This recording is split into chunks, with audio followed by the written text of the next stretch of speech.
할렐루야. 주께서 오늘 우리와 함께 하심을 감사합니다. 예배하는 중에 주를 만나는 복된 시간이 되시기를 간절히 축복합니다. 가을이 깊어져 가고 있습니다. 이제 다음 주일 지나면 또 추석 주간 얘기도 하고, 어제는 우리 아이들과 함께 영주에 사과를 따러 갔다 왔는데, 저는 사과 처음 따봤거든요. 사과 그렇게 가까운 곳에서 이렇게 경험한 것도 처음인데, 금방 딴 사과 먹으니까 정말 맛있더라고요. 가을이 많이 깊어졌다 하는 생각을 하게 됐습니다. 이 가을에 여러분 모두가 다 행복, 축복, 은혜, 사랑으로 넘치시기를 간절히 바랍니다. 그런데 사실 우리 주변에는 그렇게 축복을 누리고 행복을 가슴속으로 경험하고 살고 싶지만 그렇지 못한 이들이 많이 있습니다. 실제로 내가 누리고 있는 삶의 조건들이 너무 힘든 사람들도 있지만 마음의 자리가 힘든 사람들도 있습니다. 옆에서 볼 때는 사는 거는 너무 잘 살고 전혀 문제가 없을 것 같은데 마음의 자리가 편치 않는 이들도 있고요. 또 지난 몇 주간 동안 우리 교회도 이렇게 보면 아파서 이제 수술 받거나 또 치료받고 있는 분들도 또 많이 계시거든요. 그래도 그런 여러 가지 어렵고 힘든 환경과 여건 속에서도 주님이 주시는 은혜와 복으로 충만한 가을을 맞이했으면 참 좋겠습니다. 쉽지는 않은 부분입니다. 사실 우리가 육을 가지고 살고 있기 때문에 육을 가지고 있다고 하는 것은 영적인 것만으로는 사는 것이 아닌 부분들이 있거든요. 그래서 몸이 불편해지고 어려워지고 마음이 불편해지고 어려워지면 행복은 나하고 참 멀리 떨어져 있다 이렇게 느껴지는 것들도 있어요. 그래서 아무쪼록 모두 다 행복해지길 바라고 하지만 우리가 함께 힘써야 될 부분은 어려운 이들을 위해서 마음을 좀 같이 나누고 또 위해서 기도하는 일들이 정말 중요하다는 생각을 합니다. 예수님의 소문이 갈릴리에 쭉 퍼져나갔을 때 예수님 주변에 모였던 사람들은 참 불편한 사람들이 모였습니다. 그들의 삶의 조건들은 병들었거나 아니면 마음이 답답하거나 우리 흔히 하는 말로 귀신이 들렸거나 뭐 이런 여러 가지. 마태복음 4장 24절 말씀을 보면 예수님 주변에 모였던 사람들의 형편을 기록을 하고 있는데요. 모든 앓는 자, 각종 병에 걸린 자, 귀신 들린 자, 간질하는 자, 중풍병자 이런 사람들이 몰려들었다고 했습니다. 한마디로 말하면 삶이 찌들린 사람들, 고통의 언덕을 넘어서기가 너무 힘든 사람들, 이런 사람들이 모여들었는데 놀라운 것은 예수님은 그렇게 그를 찾아온 모든 사람들을 다 치료해 주고 회복시켜 주셨다는 것이죠. 올 가을에 우리 성도들의 삶에도 치유와 회복의 은총이 충만하시기를 간절히 바랍니다. 오늘 성경 본문은 이렇게 시작됩니다. 예수께서 무리를 보시고 산에 올라가 앉으셨다 그랬습니다. 여기에 있는 이 무리들이 어떤 무리들이냐면 조금 전에 우리가 함께 나눴던 마태복음 4장 24절에 있는 그 무리들입니다. 두말할 것도 없이 불행을 온통 뒤집어 쓴 사람들, 이런 사람들이 예수님의 앞에 왔고 그 고달픈 인생들이 지금 예수님 앞에 앉아 있는 것입니다. 여러분들은 편안하십니까? 여러분들 안녕하십니까? 여러분들도 혹시 고달픈 인생이라고 생각되십니까? 내가 완전히 그렇지는 않지만 나도 보니까 불행을 뒤집어 쓰고 있네 하는 생각이 드시는 분들도 혹시 여기에 계십니까? 여러분들이 지금 예수님 앞에 앉아 계신 것입니다. 그들을 보시고 예수님께서 말씀을 하셨습니다. 뭘 말씀하셨냐면 이렇게 말씀하셨습니다. 너희는 참 불행하구나. 어떻게 그렇게 불행을 뒤집어 쓰고 사느냐, 이렇게 말씀하지 않으시고 너희에게는 복이 있나니, 너희에게는 복이 있나니, 너희에게는 복이 있나니, 이렇게 계속 팔복이라고 우리가 하거든요. 여기는 뭐 8개가 나와요. 8개가 나오는데 사실은 8개뿐만 아니라 이 8개라는 것은 우리가 받는 모든 복을 그냥 이렇게 그룹별로 모아놓은 것이라고 생각하시면 돼요. 그냥 모든 상황, 모든 형편, 모든 조건에서 너희에게 복이 있나니, 이렇게 말씀을 하셨습니다. 사실 예수님 앞에 나온 사람들은 너희에게 복이 있나니 이런 말 따위 듣고 싶어서 나온 분들은 아니에요. 예수님 앞에 나온 사람들은 구체적인 경험을 하고 싶어서 예수님 앞에 온 거예요. 병든 사람은 병 고쳐지는 경험을 하고 싶어서 왔고요.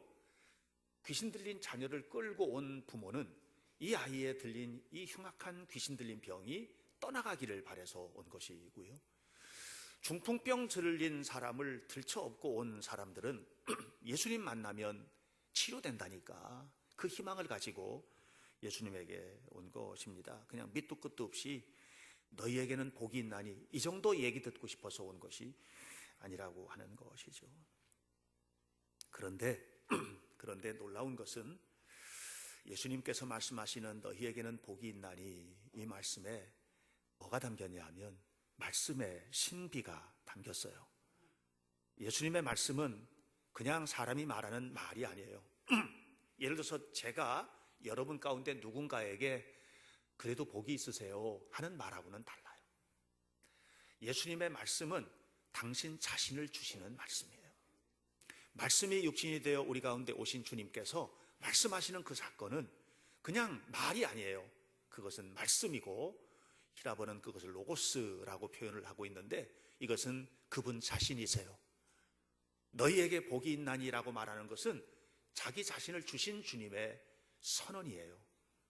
사랑하는 여러분, 그래서 우리는 이 말씀을 통해서 회복되는 은혜를 경험해야 되고, 바로 너희에게 복이 있나니라고 말씀하시는 이 말씀을 통해서 우리가 얼마나 큰 복을 받고 있는 사람인지 하는 것을 아셔야 합니다.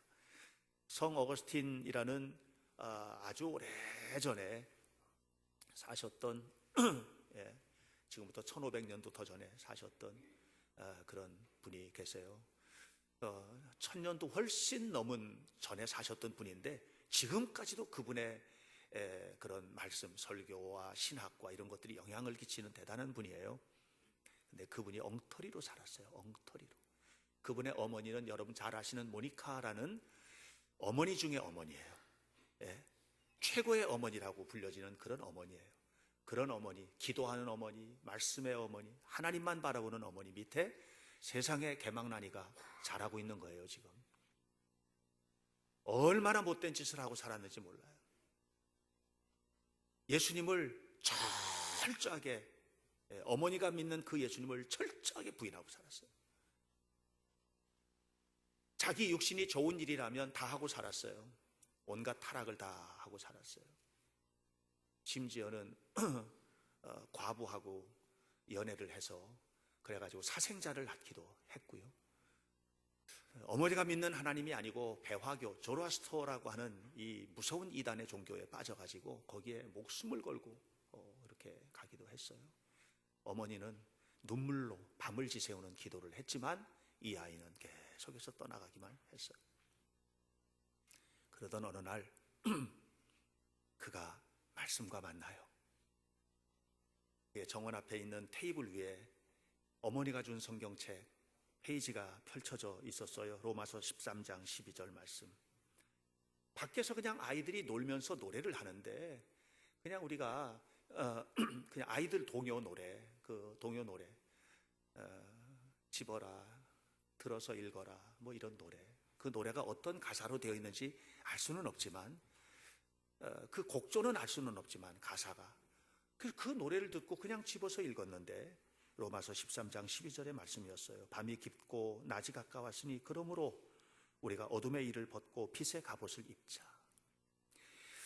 근데 이 말씀이 그냥 몽둥이로 두들겨 맞은 것 같은 아픔이라고 해야 되나, 깨달음이라고 해야 되나. 어둠의 일을 벗고 빛의 갑옷을 입자. 이 말씀 한마디가 이 사람의 평생을 완전히 바꿔놔요. 그리고 그가 어마어마한 하나님을 향한 공헌을 하게 돼요. 사랑하는 여러분, 말씀 속에는 신비가 담겼어요. 주님께서 주시는 말씀 안에, 그 안에 하나님 자신의 마음이 담겼어요. 너희에게는 복이 있나니 라는 이 말씀을 허투루 들으셔서는 안 돼요. 여러분이 지금 불행하다고 생각하고, 여러분이 지금 힘들다고 생각하고, 여러분이 지금 있는 자리가 절망스러운 자리라 하더라도 여러분을 앞에 세우신 이 무리 앞에 서신 예수님께서 말씀을 하세요. 너희에게는 복이 있나니. 여러분, 우리는 모두 주님 말씀대로 복 있는 자임을 믿으시기를 축원합니다. 이 복을 우리에게 선포하기 위해서 예수님은 평생을 눈물을 흘리셨어요. 그 말씀 속에 담긴 예수님의 눈물의 의미를 아셔야 돼요. 예수님은 우리 눈에 눈물을 씻기기 위해서 당신이 눈물을 흘리신 분이에요. 우리의 고통스러운 부르짖음을 가라앉게 하기 위해서 당신이 부르짖으신 분이에요. 엘리 엘리 라마 사박다니 하고 부르짖으셨어요. 예수님은 바로 그 죽어버린 친구의 무덤 앞에서 눈물을 흘리셨어요. 예수님이 눈물 흘리신 장면은 참 많이 나와요, 성경에. 무엇보다도 예수님은 예루살렘, 평화에 관한 일을 알지 못하던 예루살렘을 바라보시면서 우셨다고 누가복음 19장 41절에 말씀을 하고 계세요. 예수님이 우셨다는 거예요. 주님의 마음을 알지 못하는 예루살렘을 보면서 우셨다는 거예요. 주님께서 우셨어요. 왜 우셨을까? 정말 주님의 마음을 알지 못하고 타락하고 그리고 죄에 빠져가는, 죄로 깊이 빠져가는 예루살렘을 보시면서 우셨을까? 근데 알고 보니까 그게 아니에요. 예수님께서 우셨던 이유는 이 백성들이 자기가 타락하는 자리로 빠져들어가는 그게 문제가 아니고, 그렇게 하도록 부추기고 우리를 주님께로부터 떨어져 나가도록 하는 마귀의 이 유혹과 이 엄청난 능력을 알지 못하고 있는 그들을 바라보면서 우시는 거예요. 마귀는요, 무섭습니다. 정직한 자도 무너뜨립니다. 믿음 있는 사람은 믿음 때문에 이길 것 같으지만 믿음 있는 사람이 그 믿음을 붙들고도 마귀에게 넘어가는 경우가 허다합니다. 여러분, 마귀의 역사는 무섭습니다. 아무리 도덕적이고 신앙적인 사람이라 하더라도 마귀가 한번 딱 물어버리면 결단코 놓지 않습니다. 그래서 여러분, 우리는요, 끊임없이 주님을 바라보지 않으면 안 됩니다. 마귀의 손길인지 알지 못하고 넘어갑니다. 디모데후서를 보면 데마라는 사람의 이름이 나옵니다. 데마가 어떤 사람이냐면 사도 바울과 함께 주님의 사역을 감당을 하는데, 이런 거룩한 사역을 감당하는 데 있어서, 그렇게 하는 데 있어서 목숨까지 주님 앞에 내놓고 싶었던 사람입니다. 그랬는데 모든 것을 버리고 신앙에 등을 집니다. 마귀가 그렇게 합니다. 여러분, 주님께서 우십니다. 오늘 주님께서는 우리 앞에서도 또 우실지도 모르겠습니다. 아니요, 우십니다. 골고다 십자가를 지셨을 때 십자가 주변에 모여들었던 수많은 사람들이 있습니다. 그 사람들이 다 어떤 사람이냐면 대제사장, 서기관, 바리새인, 말하자면 신앙으로 하면 내놓으라 하는 사람들이 다 모였습니다. 그런 사람들이 모여서 하나님의 아들을 십자가에 못 박았습니다. 거기 모인 사람들, 양심으로 말하면 꽤 양심적인 사람들이고 도덕적인 사람들이었습니다.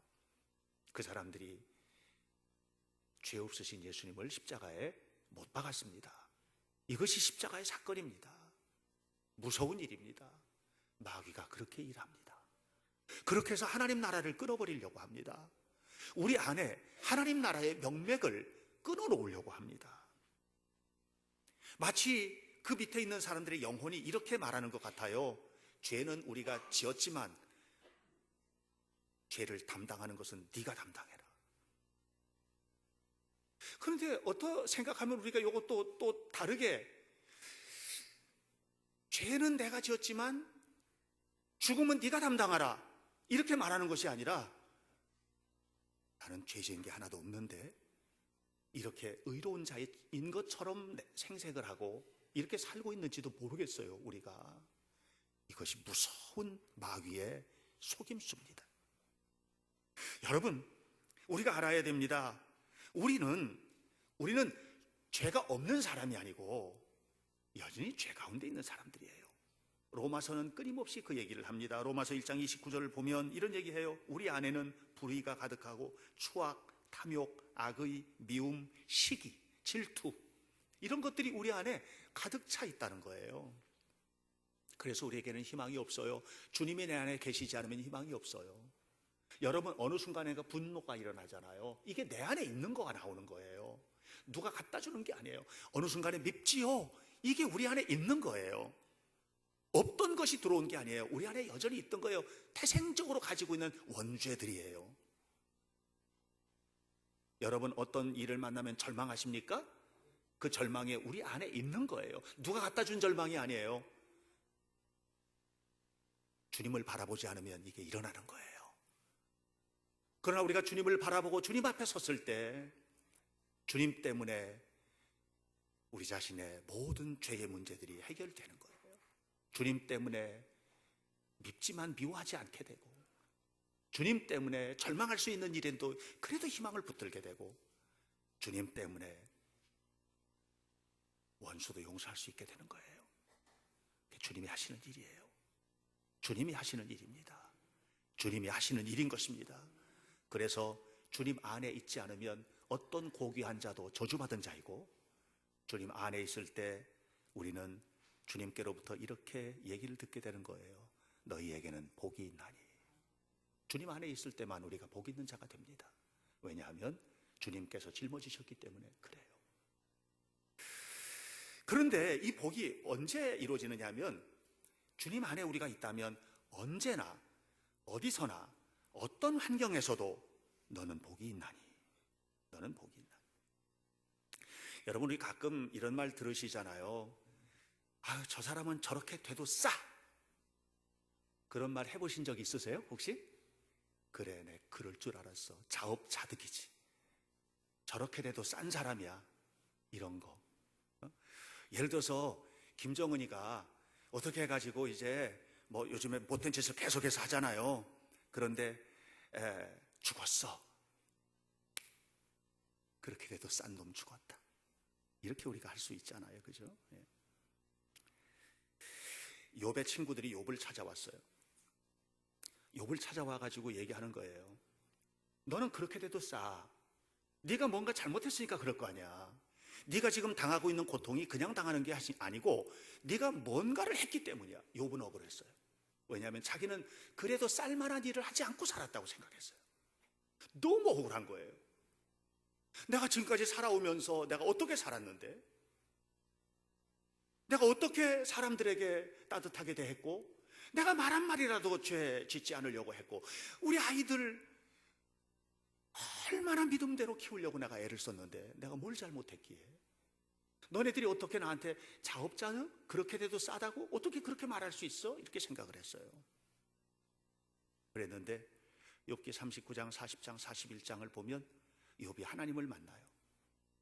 하나님을 만나요. 하나님의 임재 앞에 서요. 하나님의 임재 앞에 섰어요. 그리고 난 다음에 욥기 42장을 보면 이렇게 고백합니다. 하나님, 저는 이렇게 되고도 남을 사람입니다. 저는 이렇게 돼도 싼 사람입니다. 자업자득입니다.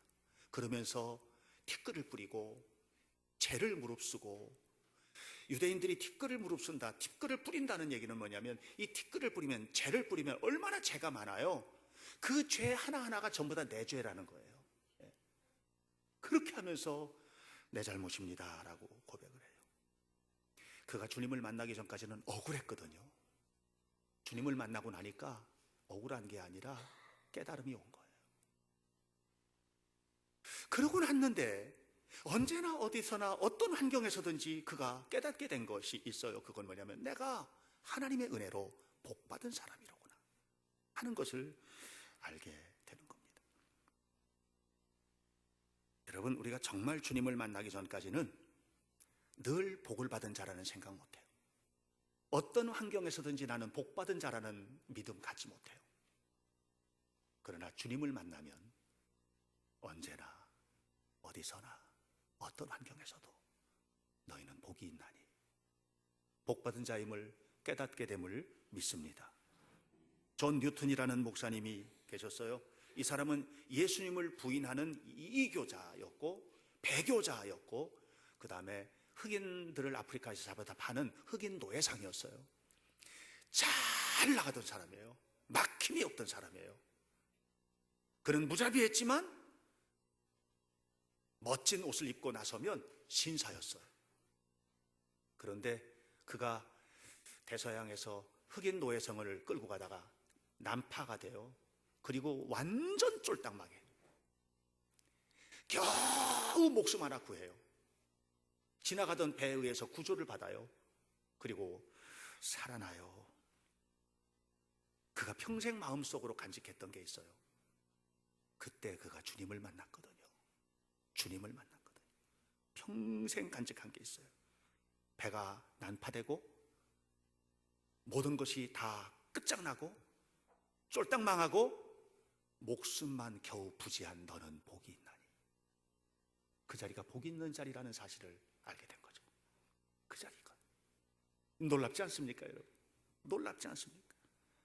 나중에 그가 죽을 때 비석에다가 써달라고 하는 문구예요.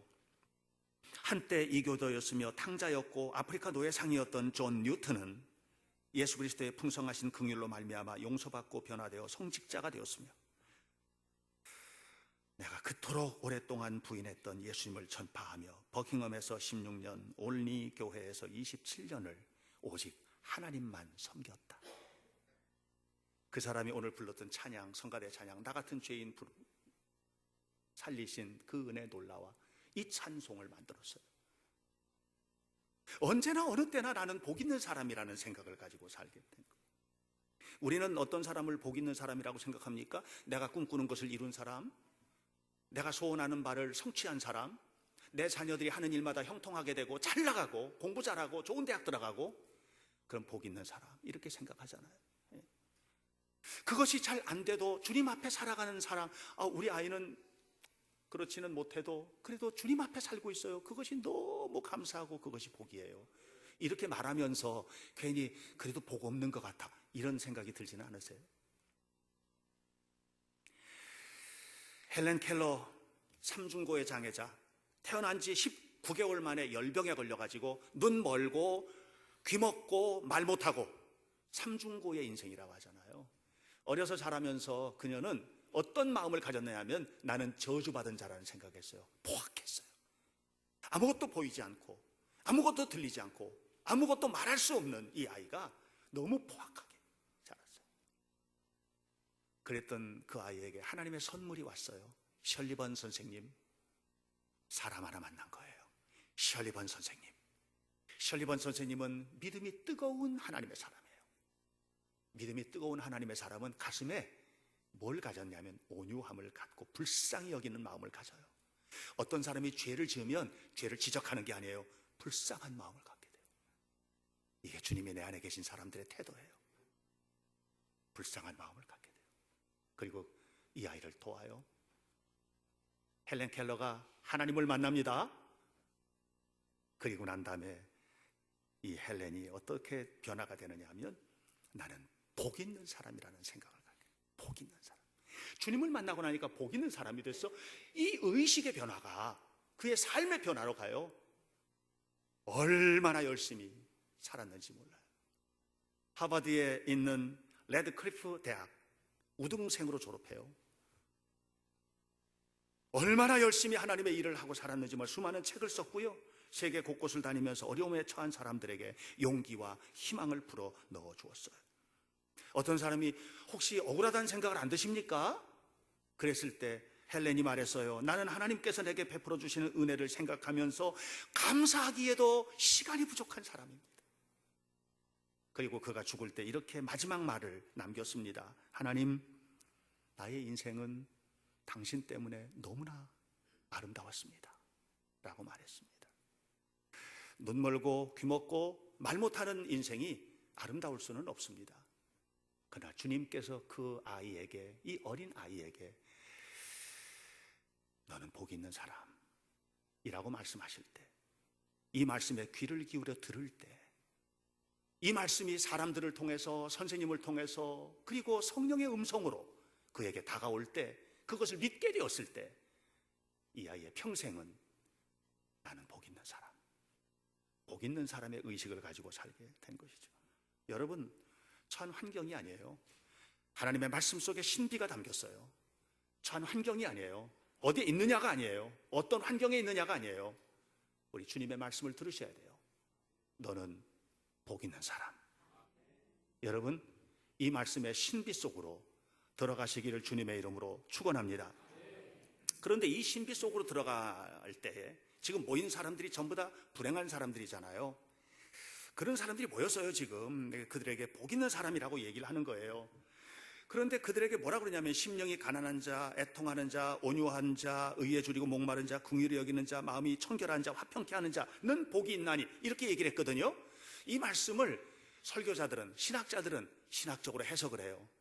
근데 저는 아주 단순하게 이 말씀을 준비하면서 너무 단순하게 해석을 해버렸어요. 뭐냐면 여기 앉아있는 사람들이 모두 다 사회의 변두리들이고 병든 자들이고 먹을 것이 없는 사람, 이 사람들은요 교만할 틈이 없는 사람들이에요. 이 사람들은 내세울 것이 없는 사람들이에요. 이 사람들이 어디 가서 화평을 깨트리고 뭐 이렇게 할 사람들이 아니에요. 이 사람들은 모두 그냥 세상으로 말하면 당하는 사람들이고 어려운 사람들이고 마음의 아픔을 가진 사람들이고 절망을 가진 사람들이고 소수의 변두리들이고 이런 사람들이에요. 그러니까 여기 있는 이런 모든 일들은 결국은 이 모여있는 사람들이라는 거죠. 오늘 우리들이에요. 근데 이 사람들이 주님만 바라보고 있는 사람들이거든요. 빈손이에요. 빈손이에요. 주님은 그 빈손으로 주님 앞에 온 그 사람들의 손을 붙들고 계시는 거예요.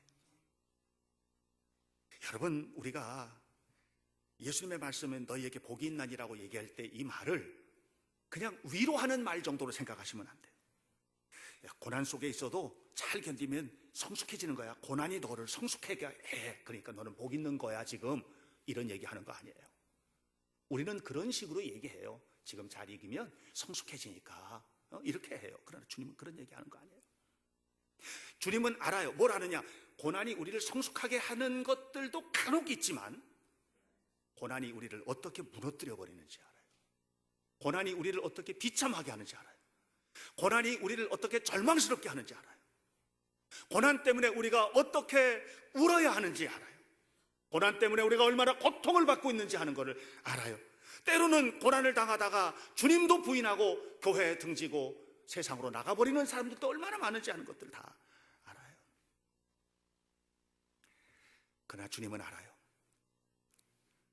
고난 속에서 주님을 바라보는 자들이 만들어갈 세상이 어떤 아름다운 세상인지 아세요. 그래서 주님 말씀하시는 거예요. 빈손으로 내게 나온 너희, 내 손을 붙들고 주님 앞에 서는 너희는 복이 있나니. 유기성 목사님이라고 선한 목자교회 담임 목사신데 한 번은 그분이 그런 얘기 하더라고요. 타지키스탄에 선교를 하러 갔대요. 선교를 하러 간 이유는 타지키스탄에 예배자들이 모여있는 곳에 폭탄 테러가 일어나서 100명이 죽었대요. 100명이 죽어서 선교사님이 너무 힘들어하니까 요청이 왔대요. 와서 좀 위로해 줬으면 좋겠다. 그래서 이걸 어떻게 거부할 수가 없는 거죠. 아무리 바빠도. 그래서 거기를 간 거예요. 가는데 장로님 한 분이 따라가겠다고, 자기도 따라가겠다고. 그래서 함께 가서 이제 사역을 다 마치고 오는 길에 장로님으로부터 충격적인 얘기를 들어요. 어떤 충격적인 얘기를 들었냐면 이분이 선교 여행을 마치고 이제 은혜롭게 잘 마치고 돌아오는데 유 목사님이 장로님 감사합니다. 은혜스럽게 잘 마쳐서. 그랬더니 장로님이 제가 더 감사합니다. 무사히 잘 마쳐서. 근데 목사님 제가 이번에 이렇게 목사님과 함께 동행해서 가게 된 게 뭐 때문인지 아세요? 그랬더니 글쎄요. 이 장로님이 이렇게 얘기를 했대요. 테러범들이 그렇게 막 폭탄 테러를 하고 무슨 일이 벌어질지 모르는 상황에서 목사님이 가서 어떤 일을 만날지 모르니까 목사님이 죽음의 위험에 처하면 대신 죽으려고 따라갔대. 이런 평신도가 있어요. 이런 평신도가 있어요. 자기는 그 얘기를 듣고 너무 깜짝 놀랐대. 빈손이라는 게 그런 거로구나. 그러니까 하나님께서 잡아주시지. 그러니까 하나님께서 잡아주시지. 제가 앞에 계신데 이런 얘기해서 너무 죄송한데, 그 우리 강선남 집사님이 이제 신장 이식하는 걸 했잖아요. 수술을 자기 거 떼어서 이제 다른 사람에게 준 것이죠. 동생이지만. 근데 이제 그 병실에 들어가는 날 가서 이제 기도를 했어요. 근데 사람들이 그러는 거예요. 들어갈 때 이제 울지 말라고. 눈물이 난대요, 다. 들어갈 때 많이 울게 된다는 거예요. 우리 강 집사님 이제 들어갈 때 기도를 했어요. 들어가는데 웃고 들어가는 거예요. 안 울었어요. 들어가서 어떻게 지냈나 몰랐는데 나중에 간증을 하는 거예요. 하나도 안 두렵고 수술 받는 내내, 큰 수술을 2가지를 받았거든요. 수술 받는 내내 감사했다고. 주님께서 함께 하시는 것을 봤기 때문이에요. 여러분, 우리가 아셔야 돼요. 복이 있다는 건 뭐냐면 상황이 해결되는 자리가 아니에요. 우리가 주님을 만나는 자리예요. 주님을 만나는 자리는 빈손으로 만나는 자리예요. 손으로 뭔가 세상 것을 가득 쥐고 있는 사람들은요, 이걸 놓을 수가 없어서 주님을 못 붙들어요. 빈손이 될 때 주님을 붙드는 거예요. 어떤 사람은 이 손 가득히 나를 붙들고 있어요. 어떤 사람은 이 손 가득히 세상 것 붙들고 있어요. 그게 아니에요. 그러면 이걸 다 놓을 때 주님을 붙드시면 우리가 모든 것을 잃어버리게 됩니까? 그게 아니에요. 세상은, 하나님은 우리가 세상 안에서 형통케 하기 위하여 주기를 원하시는 것들을 다 주시는 줄로 믿습니다. 그래서 제가 조금 좀 극단적인 얘기를 하면 돈이 필요한 자에게 돈을 주실 줄 믿습니다. 식탁에 빵을 주실 줄로 믿습니다. 마음 아픈 자를 치료하실 줄로 믿습니다. 질병을 치료해 주시고 미래를 아름답게 하시고, 이 모든 것들이 주님의 손에 있고, 이런 간증들은 수를 셀 수 없이 많습니다. 이게 어떻게 가능한 것이냐면 그걸 구해서 얻은 게 아니에요. 주님을 구했는데 주님이 내 필요를 아시고 주신 거예요. 다시 말하면 내 손이 빈손이 될 때 주님은 내게 필요한 것을 이 손 가득히 주신다는 얘기하는 거예요. 예수님은 문제 해결임을 믿으시길 축원합니다. 그 주님께서 우리에게 이렇게 말씀하시는 거예요.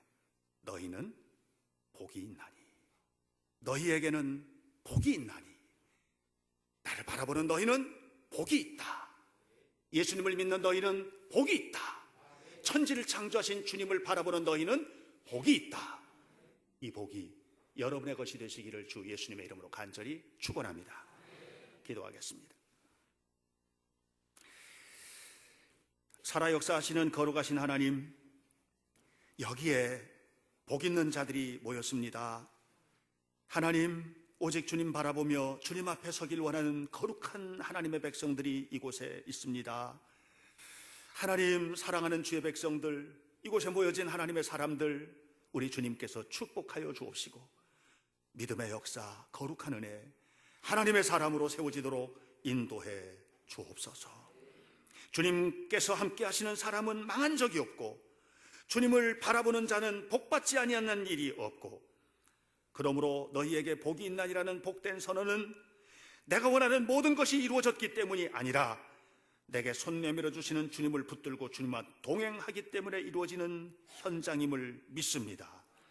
아버지 하나님, 우리 가운데 계신 주님께서 너희는 복이 있나니라고 말씀하실 뿐만 아니라 그 말씀을 성취하시는 주님이신 줄 믿사오니 이곳에 모인 사랑하는 모든 성도들의 삶 속에 진정으로 복이 임하게 하옵소서. 예수님의 이름으로 기도하옵나이다. 아멘.